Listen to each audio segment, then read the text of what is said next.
Okay, I believe we're recording, and I believe this will probably be sent out to you at a later time. So again, my name is Michelle Abney-Kaler, and my colleague Joni Wyndham.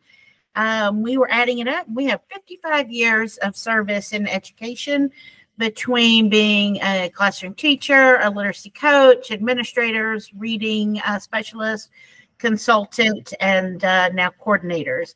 So the biggest part of our role is to support teachers so that they can support children in school. And of course, the other role is that we want to support our families and our communities. So we value this opportunity for this relationship and to work with you. So we're going to jump right in. And while this title is supporting reluctant readers, I would like for us to start first with, what do readers do? So what do you do as a reader? I'd like for you to take a moment and read this called Peanut Butter Balls. And just take a moment, and as you're reading through it, I'd like for you to think to yourself, what do you know? What are you learning? Or what did you do as a reader? So I'm going to give you about a minute or two to read it, and then chat something you noticed in the chat box.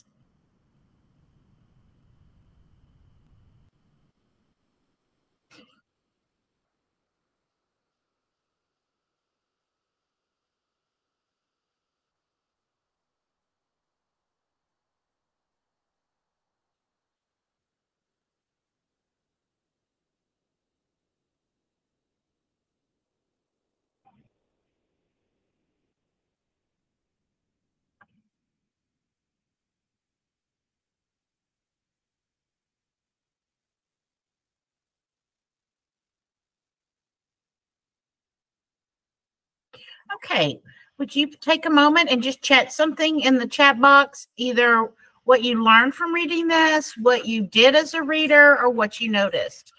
So someone says the ingredient, the measurements, step by step. Any other comments?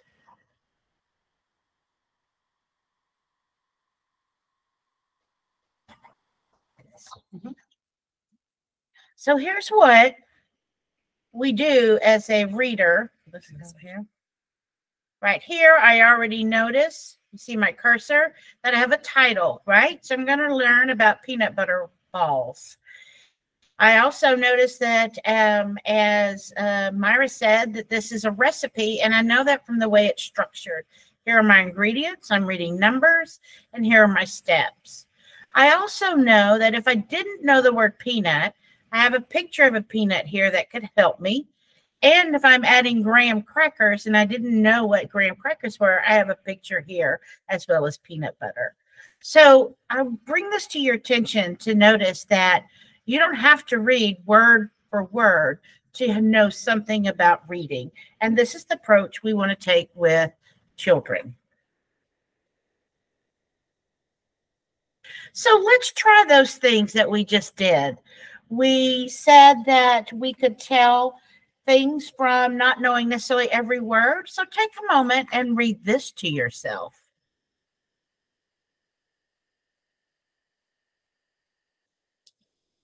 Okay, well, if you're like me, you look at it and you think, I don't know what this is. I know this is not English. I know this is not Spanish because I've taken Spanish in high school and this doesn't look familiar to me. But I do know that I have quotation marks here. And so I know that there's probably a character or someone talking. I also recognize Papa and I recognize hours. Don't know what hours after the word Papa, what that exactly means. And interesting, I know all these letters, but I don't necessarily know how to put them into words. So let's see if this will help us. Picture come in. Let me click over here. Okay, now look at the picture. I have 3 bears and a young girl with golden blonde hair. Did this picture help you? If you know what this fairy tale is, would you type it in the chat box?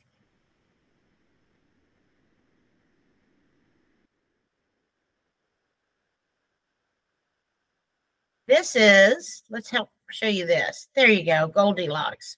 All right, here it is translated for you in English. But what I did again is I took what I saw with some words and some things I knew about print and pictures, and I used all of this to help me determine what this fairy tale was. I want to go back here. And do you see this language in, this is French, by the way. This is what our kids see. Some of our kids see nothing but letters. And so our goal is to think about where they start and where we can help them move forward.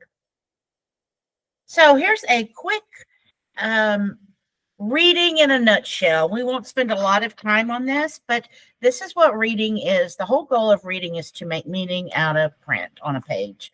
And your brain, that's what we have a brain here, does a lot of different things. These are the things that the brain is actually doing. For a minute ago, you were searching for and using information when you were looking at quotations in the French words, when you were looking for the word papa. You are also monitoring as you're reading. I don't know what this is. That's a form of monitoring. We also adjusted our reading, meaning we maybe when we looked at the picture, it changed a little bit of our thinking, and that also helped with our inferring. So these are the actions that are going on in the brain. Some of these are noticeable and some of these are not. As educators, what our goal is through our assessment and our instruction is to try to identify these areas so that we can continue to grow them as educators. And we do that through an integrated approach using all of these. So what does that mean for you? Well, some of these things you'll be able to notice, but what you can notice is oral reading behavior. So you can usually see and or hear when kids are reading. And so here's just a few tips for you. When your child is reading to you and you notice they're not looking at words, here are a few things you could say. We want kids to be able to look at all the letters in a word and understand everything. The other thing we're thinking about is meaning. So if children are reading, but they don't seem to understand, or the word doesn't even make sense, that's meaning. And we could use some of these prompts to help our readers. And lastly, which can be difficult, is syntax, or what we call language structure. Thinking about the way the teacher or you might speak, for example. So does that sound right? Is that how we would say this? So these are some prompts you could use. So there we have just a short explanation of reading. But let's talk about what a reluctant reader. For reluctant readers, this could be ages 3 to 4, past high school. But let's talk about why kids are reluctant readers. I love this quote that my colleague just pointed out, that not all reluctant readers are bad at reading, but there could be different reasons. And so a couple of reasons that students might be reluctant is they haven't found their true interest yet. If you have a child that loves reading about cars, let them read about cars. If you like them, if they love the silly poems or the graphic books, let them start with what they're interested in. Sometimes the text is too hard. So this is, as a parent, you can buy or check out from the library books that are a bit easier so your child will feel successful at reading. Because your child wants to feel and needs to feel successful as a reader when they're at home with you. The other reason a reader might be reluctant is they haven't really mastered the skills of reading. From about ages 4 to 5 to 6 or 7, we have foundational skills, which include what you're familiar with is phonics. And so as we're trying to do this and teach this in school, some of them might be a little bit slower at mastering all these skills. The other is engagement. We all know we're competing with cell phones, videos, TV, other interests. And so really becoming engaged in the reading, which engagement goes back to, am I interested in it? Another big idea, while we might have reluctant readers, is identity. They might not see themselves as a reader, and this could be how they see reading modeled to them. For example, my parents didn't graduate from high school, and they didn't read to me every night, so I wasn't used to seeing another adult read. What they did do is tell me stories. So that helped to build my language. But I never had a model as someone that was a reader. So I didn't find my identity as reader until years later. And then obviously there can be and may be some learning difficulties that get in the way of reluctant readers. So just considering that if we're building on what kids already know and what they can do as a reader, and then thinking of any of these reasons that might get in their way of reading. So as we dig in today, I'm going to hand this over to Joni, and she's going to talk about the end of the year reading expectations for grade levels, letters and sounds, word work, a vocabulary comprehension, and then we'll end it with sort of a do's and don'ts and a Q&A. All right. Okay, so we are going to look at some reading level expectations for kinder up through high school and what that looks like. And so we start here with the end of the year reading expectations for kinder. And with this, by the end of the year, we really should see kids reading some simple storylines. The books do mostly have dialogue in them. So we teach that very early. You think about, quotation marks in text. That comes in very early for our kids so that they can identify different characters talking. And so a lot of times at this grade level, we have familiar text. There are some patterns and some repetitions that we will see. But we do expect kids at this age to be able to look through what's there, what's on that page, and use their background knowledge to make some predictions about the text that is coming up. And in this, you'll also see a lot of picture support. And so that's something that we're teaching them phonics. We're teaching them to look at the words. We're teaching them to look at the pictures around them, use their background knowledge. As adult readers, we do all of those things inside of our head. And we as educators, as we're teaching, and something that you guys can do as parents is to support that. Ask them, what do you notice here? As they are reading, a lot of times this younger age, they do their thinking out loud, whereas we internalize and we do our thinking in our head, in our brain. We want to have kids think through this out loud, and we have to teach them all of the things that we know how to do. But these are things that you'll see end of the year kinder expectations. We'll move to first grade, and we are going to chunk these. We're not going to go all the way to 12th grade, but we're going to do these foundational skills are so important starting out. We want to talk about each of these for just a little bit. But the end of the year in first grade, really the plot in our books and our texts become more elaborate. And the pictures are there, the illustrations are there to support. And we really want to make sure that, again, we're still supporting that out loud thinking. However, at this point in a reader's journey, they do start internalizing some. So you may not always hear your end of the year first grader reading out loud. And so that's something that's completely okay and appropriate. They do start, again, internalizing that. And then also at this level, they get into more exposure into more genres. And so they do get into nonfiction. There's a lot of animal fantasy at this level. Traditional literature, and then even some simple biographies. And so if you have and you're supporting a first grader this year, just know those are some of the things that you guys will work through.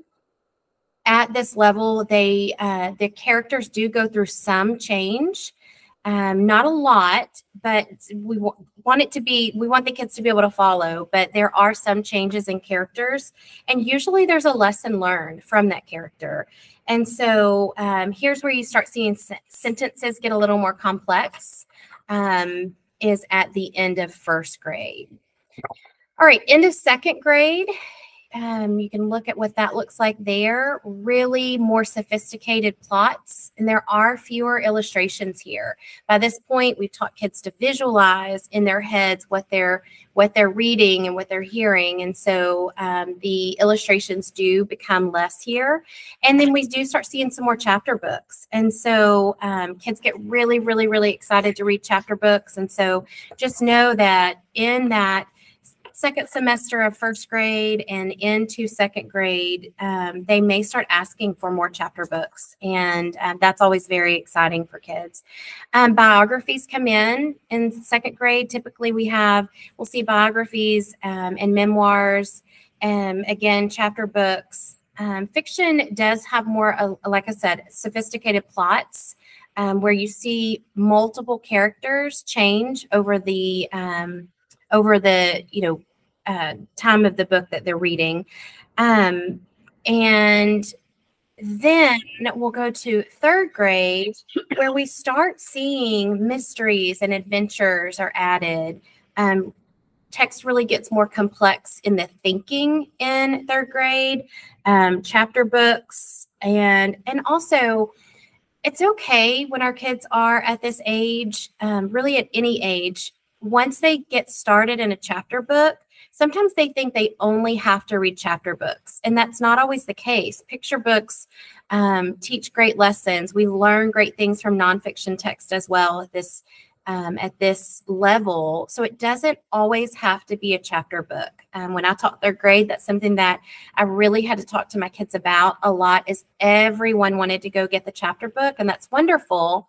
But there are a lot of other great text and stories out there that are not chapter books. And so it's okay to encourage our kids to continue to read those picture books, because there are picture books written at high levels. And so just wanted to make sure you guys knew that as well, that it doesn't always have to be a chapter book, but we do start seeing them a lot more at this level. And really, this is where we start seeing more complex text. We get into deeper thinking. The characters really do move through and go through some significant changes in the text. The nonfiction texts are not always as familiar of topics as what they are in the lower levels. Typically in lower levels nonfiction, you'll see that topics are familiar for most kids. Third grade, it starts getting a little more difficult topics, and so that's something that you'll see as well.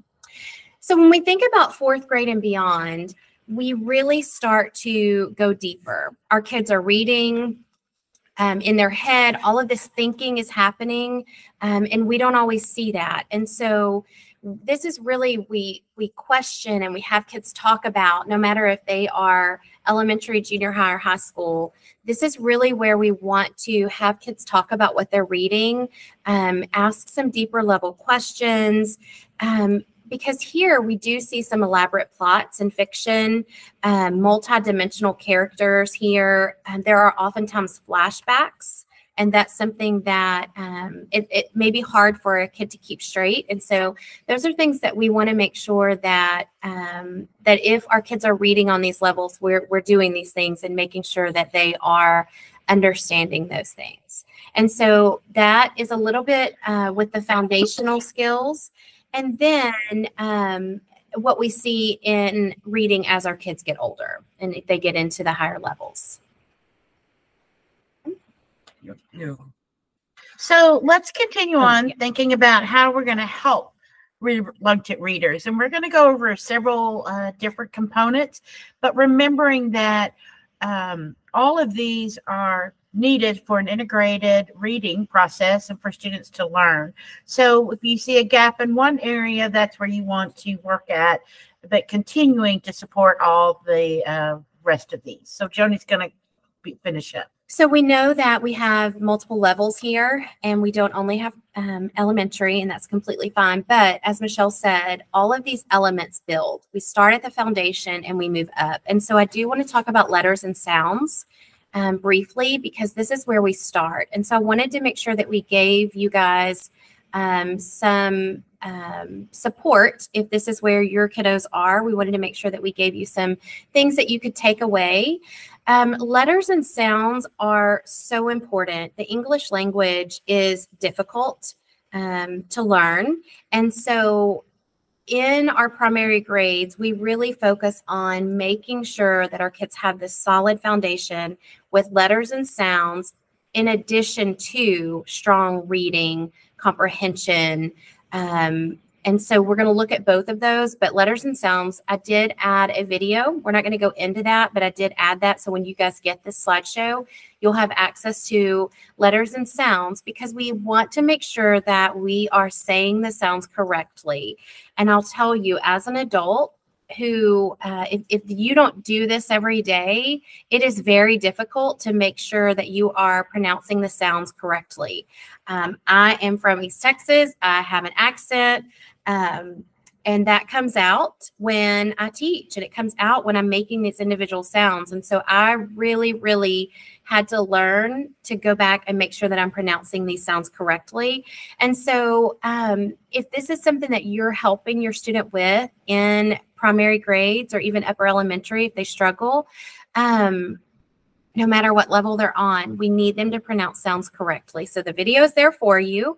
You guys can take a look at that. And then this alphabet linking chart is something that we use every day in our phonics curriculum, because again, it's our building blocks. This is what we go back to.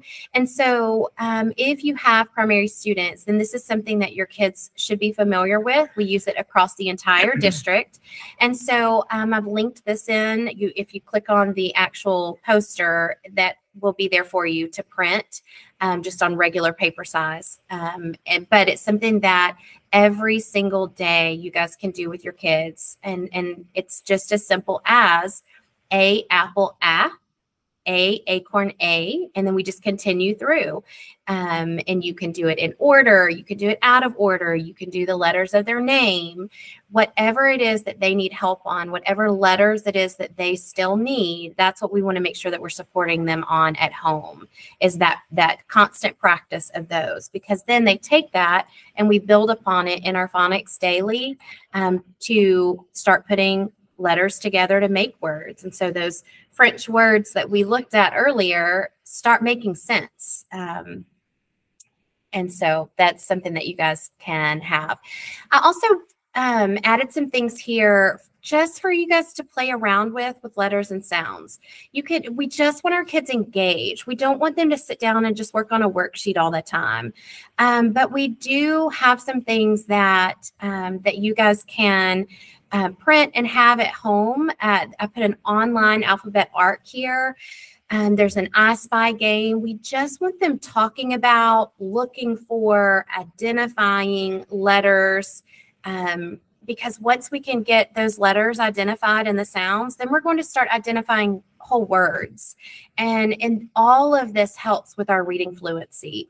And so if this is where you are in your support at home, then these are some games and some things that you can use with your kiddos. Those are linked in for you. Again, working with words.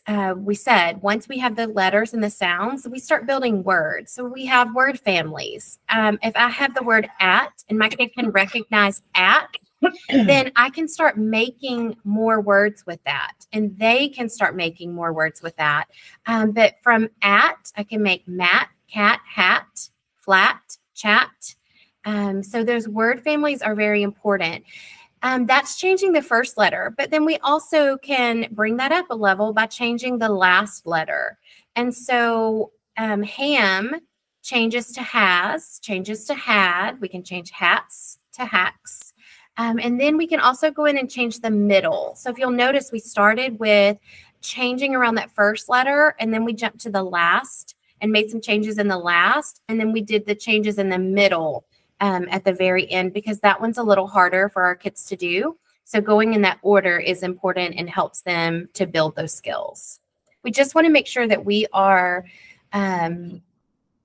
immersing them in this, in words constantly, letters and words. What do you notice? And so we have something called high frequency words. And if you'll think back to the text that I showed you earlier, in all grade levels, in all reading, in all adult reading that we do, there are words that show up more often than others. And so we want to make sure that kids can recognize those quickly. It's not necessarily words that they can't sound out. Sometimes it may be. Sometimes it's words that they can sound out, but they show up frequently in every text that they have access to. And so once we have those words, and it's as simple as looking at what book your kiddo is reading, what do you see over and over that they are struggling with, that they miss every single time? That can be a high frequency word. So we make our word, we can add visuals, whether it's magnetic letters, maybe I write it so that they can see it. We want them to be able to see that. We want to say that word to them. We want to use it in a sentence. We can have them sort our high frequency words. They can practice writing the word after we say it. They can check their spelling. Again, it's just getting that in front of them so that they can more fluently recognize that, and that helps in reading sentences. So you see, we started with letters and we moved to words, like word families, and we are going to continue this word practice so that it builds in our fluency in our sentences. And so all of this builds upon each other. I did put a high frequency word list link in for you. So that's something that these are just the most common high frequency words. Again, look at the text that your kiddo is reading. What are they missing that's showing up over and over? That can be a high frequency word. You can pull out any of those. Okay, so, well, let's talk about vocabulary. But let's think for a moment, what's the difference between words and high frequency words and vocabulary? So understanding how letters and sounds and simple words are built is what we use when we're helping kids or students actually learn how to read the words. High frequency words are also those words that they will see a lot. But vocabulary gets more to the core of deeper meaning and building language so that children have other words to use to express ideas. If you read this, the very beginning, and I'm going to read this first sentence, just exposure to words is the single most important thing you can do to help build the language pathway in your child's brain. So just speaking and having conversations with your child is one of the biggest things you can do to build vocabulary. And you can look over here at how to build your child's vocabulary. And I starred two really, really important ones that you've probably heard several times, really are the easiest things or ways you can build vocabulary. And one is having conversation with your student. Well, not your student, your child. This could be conversations in the car, conversations at home. It could be about school. It doesn't have to be about school. Of course, conversations around books are even that much better. But really having this talking with them and using language that is not dummied down, but language that will expose them to more vocabulary. And then, of course, reading together. Even if you're simply reading to them or your partner reading, taking turns, or they're reading and you're discussing. So this is what's going to build vocabulary. The more words that children are exposed to, the bigger their vocabulary will become. Sorry. All right. So again, just a few more things that you can do. Not that we would expect you to pull out the dictionary and learn vocabulary words, because that's an old school way of teaching.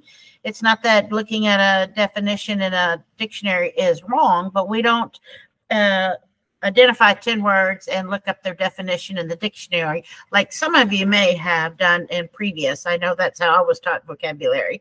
But here are all the things that kids really need to understand about how words work. They have to understand the meaning of the word. That's the whole point of vocabulary. Synonyms for the word, meaning words that are like the same word. For example, a game that I often play is called Let's Play Another Word.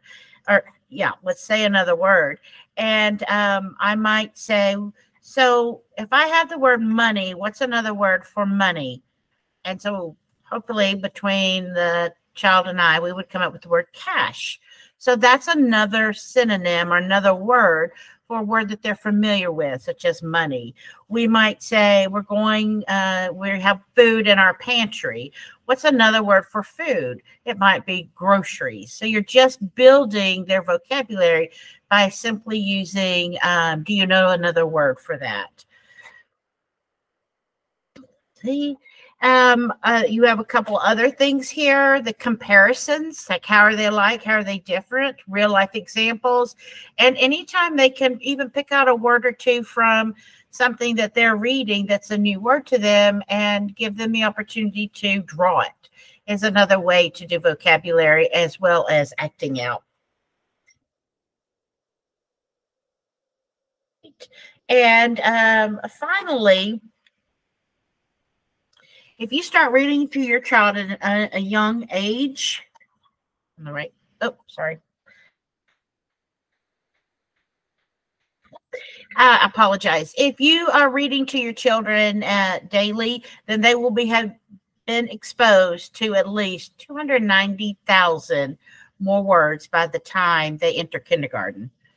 That's huge than kids who do not get read to and read with. So I also have this highlighted research has found, and there are some vocabulary activities you can do in there, but here are a couple of other things you can do as well. Like we said, read daily, play the game another word for, explain the word while reading, and a few questions you might consider asking. Do you know what that word means? Can you think of another word that means the same? Are there any words you don't understand? Asking these questions will help build their vocabulary. Vocabulary is not, it's exposing them to words and language and using them over and over. It's not necessarily writing the word and knowing how to spell it at this point. It's building kids' use of having other words to express similar ideas. Right. And then finally, let's go to comprehension.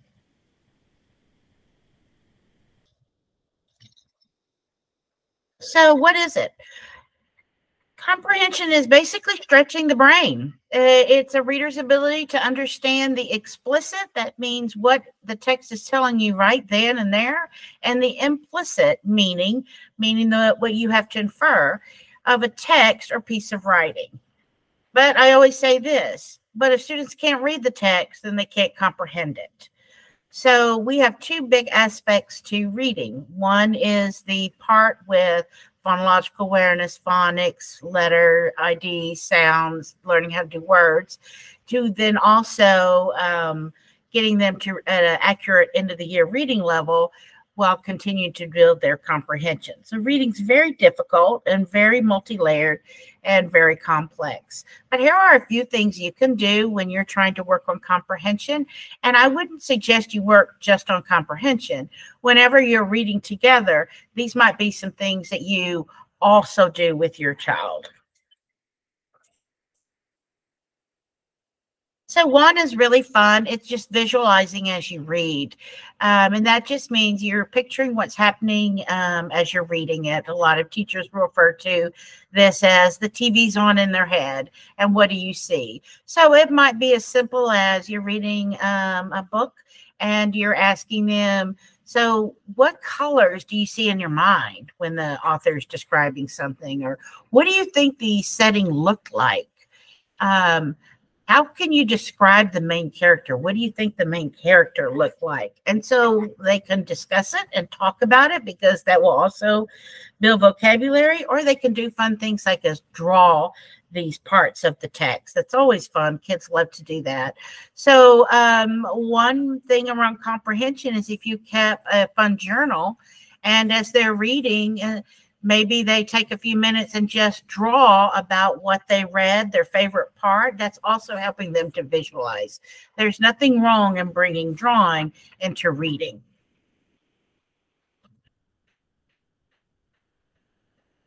Another quick way to help students is what we call read, cover, recite, check, and I just call it read, cover, check. But you simply ask a child as they're reading, and they might read, depending on the book, they might read part of a page, and you say, okay, take your hand, cover up what you read. Now turn and tell me what just happened. That's as easy as it is. And so then they continue, after they tell you, then they continue reading, and you might try it again. Okay, you just read this page, cover it up.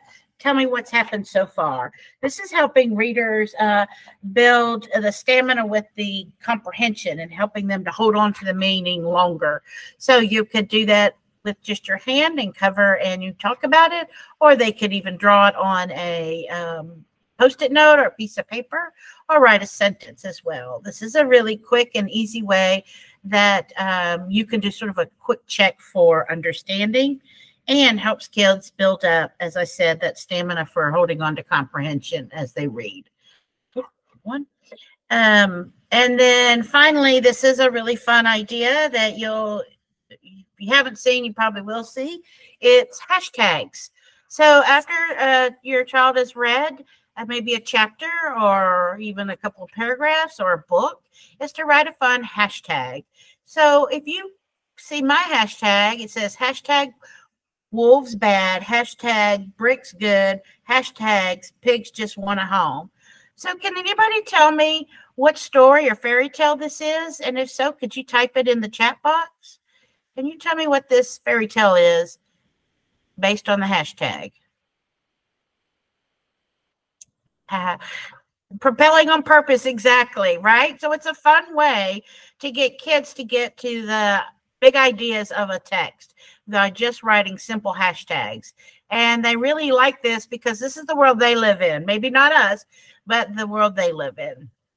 So that's a couple of quick activities you can do with your child to build discussions, build comprehension. And then finally, here are some just general questions that you can ask kids while you're reading with them. Or you can have them just discuss these questions with you orally or even written response. So if you had your child could pick out their reader's notebook, they go get a binder or a notebook of some sort and decorate it. And that's the one they might keep at home for their own personal reading and things that you're doing. And in that, they could respond to some of these questions. So it doesn't have to be, you don't even have to have read the book. You can ask them, what's the trickiest part? Show me in the text. What's your favorite part? Show me in the text. But getting them to go back into the book. Is there something else you would have changed? Or let's go back to those 3 little pigs. What do you think about that wolf coming into their house? There's lots of different questions you could have because it builds the conversation and helps them think more about the text. So I'll talk about some do's and don'ts here. And just as Michelle was talking, I have 3 teenagers. And so while I live in the primary and elementary world day to day in my job, at home, I'm definitely in teenage world. However, all of these things that Michelle had listed and things that you could do with kids to support reading and conversation and vocabulary, like I just kept thinking, I need to make sure I ask my kids that about the books they're reading, because they are reading books in school. I know that they are. And so again, it's super important that we don't always have to read the book that they're reading, but we can ask questions and have conversations about this. And so no matter what grade level you are helping to support right now, these are things that can go from pre-K to 12th grade. And so I thought that was great. Do's and don'ts. So with reading at all grade levels, we want to make sure that it's fun and natural. There are some things that we can do to reward the reader. Like sometimes just having a one-on-one conversation with the adult that is supporting them, it's important to a kid, and to be able to do that over a text that they're reading, that one-on-one time may be something that they do feel rewarded through to be able to do that. Find books on their level.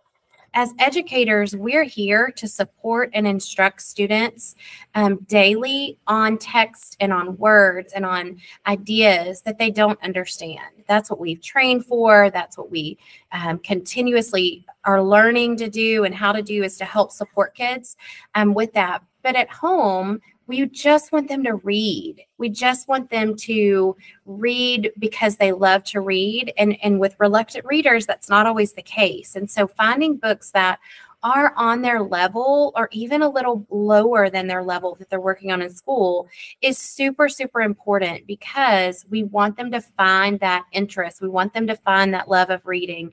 So let them read things that they're interested in. Let them read books that are a little easy for them. That is very helpful. Oftentimes you'll see toddlers that want to read the same books over and over again every night at bedtime.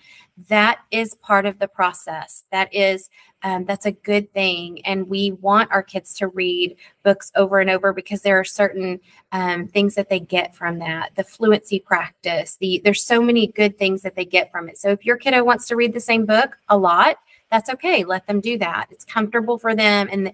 And like Michelle said earlier, they feel successful with that. And we want them to feel successful. As she mentioned, the reading journal, no matter what age or level your kiddo is on, they can draw a response or write a response. But we do want it to be low risk, and we do want them to do this often, reading and responding. As adults, we read, we respond. Whether it's a recipe that we read, there are things that we have to do from that. So we take what we read and we are doing something with it. We want our kids to do the same. Some things that we don't want to do, and I think that we fall in this trap sometimes. We have reading logs maybe that are getting sent home, things like this, but you don't have to force your kids to read daily a certain thing. There may be a day where I read to them.